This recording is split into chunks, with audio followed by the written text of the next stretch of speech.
It's always been the same. We can use, let's say, Roman Empire. You look closely there, you'll see the classism, you'll see the fights, the greed, the powerful stamping any kingdom, African kingdoms. Yeah. You look at the pharaohs, you get to see humans are always like that. And they've been dreaming of a place where all of this stops. They've been hoping for it. But yet in their death, because if that was the case, right? If you are recycled in a way that changes can be seen, let's say you improve yourself and then you are recycled. So I guess with time things will improve psychologically. Your offsprings will be a little bit better psychologically than you. So but why is it can not agree with happening? that, but it doesn't get to that. It does. Well, it's not. I mean, we are not so different from those old folks.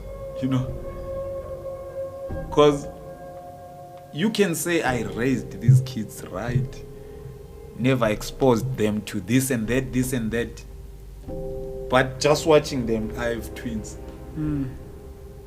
I see these boys throwing anger at each other, like the one trying to kill the other. Like you like at this young age, this one will rather have two bottles.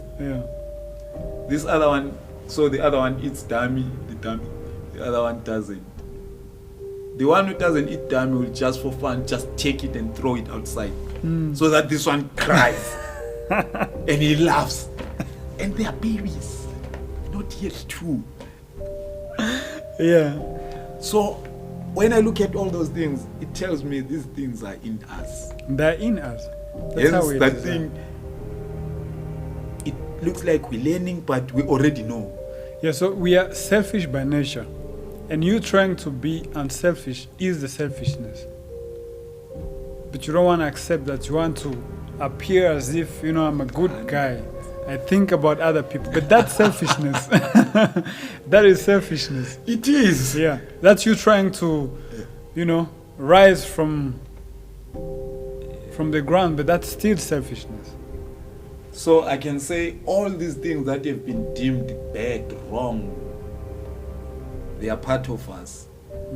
Whenever we deprive ourselves from doing them, you sharpening them. They're gonna come in full power afterwards. And enough, I posted that last time. What did you post? I saw something like that. Like they say, when you suppress your anger, it grows. It grows. But if you accept it, accept it in the sense not that you indulge in it. You look at it. Any emotion. Whether it's lust, anger, jealousy, fear, all of that, if you really look at it as it's happening, it loses value, it disappears. Just like those thoughts I was doing. Just like those thoughts. I will agree with you. You give it power. By pretending, by lying. So anything that isn't factual, if you don't live a factual life in your daily life, you are setting yourself up for failure.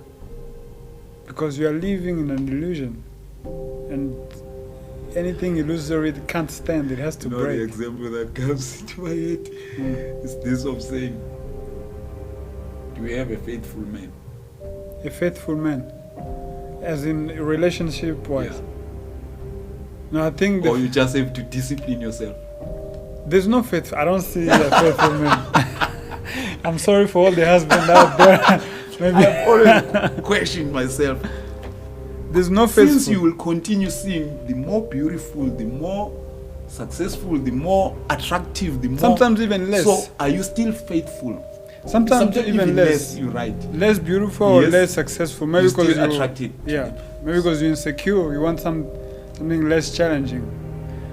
So the ones that are so-called faithful are the ones that torture themselves. Growing that beast in them. Growing that beast in them. Like, I'm a faithful man. I can't do this. So he lives in conflict within himself. And hopefully he doesn't ever find a chance. Some of them wake up at 70 years old and divorce go somewhere in Taiwan and try to. Because I look at it, even they say to solve the mystery, go back to history.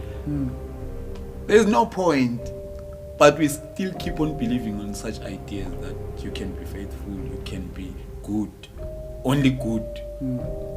You can be a church goer and not participate in what and you'll be deemed good. What makes us get stuck in those kind of ideas? The illusion, the very first illusion. So it seems like all our lifestyle is also illusory. You don't want to live a factual life. And again, by factual, I don't mean indulge in those things. In fact, if you actually look at it factually, you live that's what I call a good life. A good life isn't living according to established norms of I'm going to do this because it's accepted. No, it's actually living a factual life. But humans are scared of change. A factual life means opening yourself to new things every day. Yeah, in what sense? Like,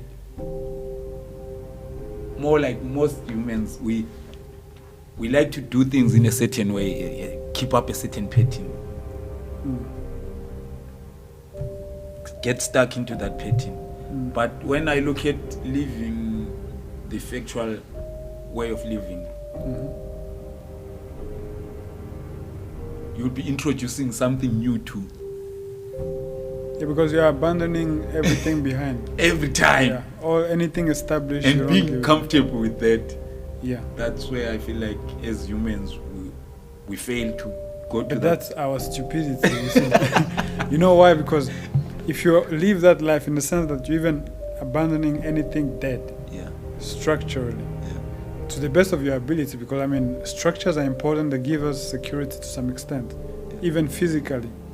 Establish order in one way. But really, psychologically, if you abandon all of those things, from moment to moment, then you're opening yourself even to an entirely different way of living, of seeing actually how things are rising from nothing, seeing creation.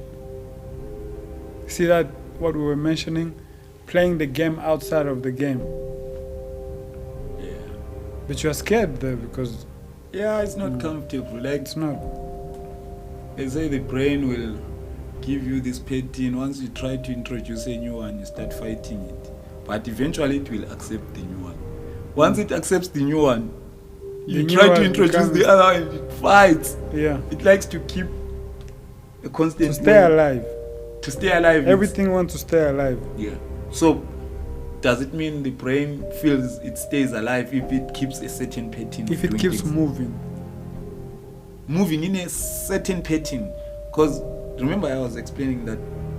No, the pattern is always the same. As you're saying, you're explaining the pattern on a higher level. I'm talking the pattern as in you already know how to clear up this room.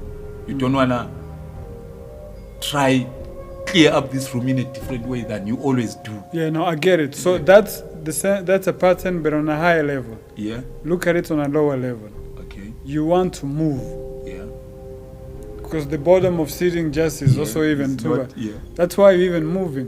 Have you ever noticed when you're anxious, you start walking around, trying to find something, to kind of calm down. So the brain wants movement. That is its pattern. Moving. Whether it's you can put layers and layers of those patterns, right? So maybe you like to sleep in a bed in a certain way, or you like to eat a certain kind of breakfast. So those are different patterns, but the actual pattern is movement. I understand. The brain wants movement. So anything that implies no movement means death. Yet that is, getting to that level is the lowest level or highest, I don't know how to put it, the brain can get to. Because you're seeing now the very essence of the brain activity, even on a physical level.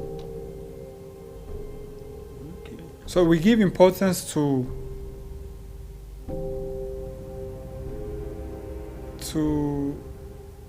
how fast we can do things, where we will get, and so on.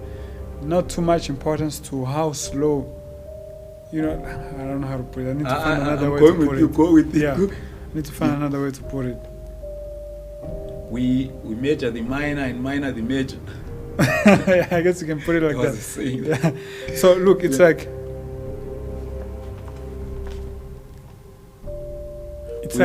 we worried about how fast we're gonna get there, not regarding what's gonna be.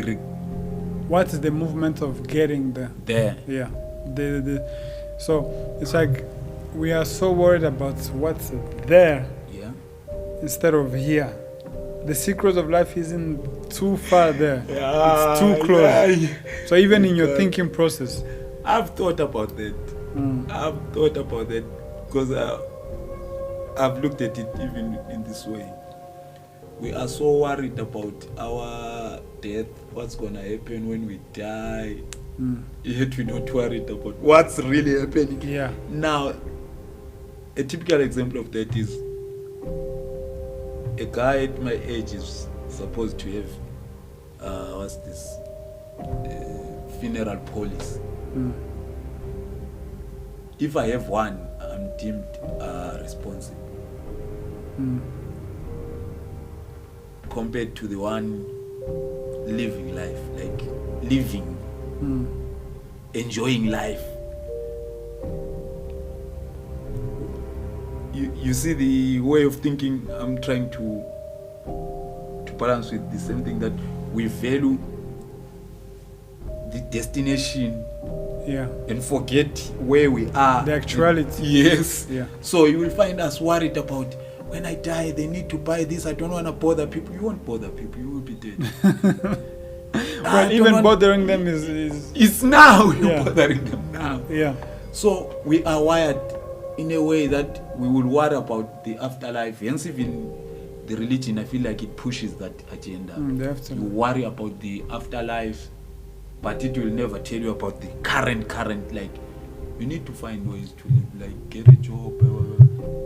Their values are based on illusions instead of actuality. So, live a good life so that you can live a good afterlife. So there's a motive behind every action. There's no virtue in that.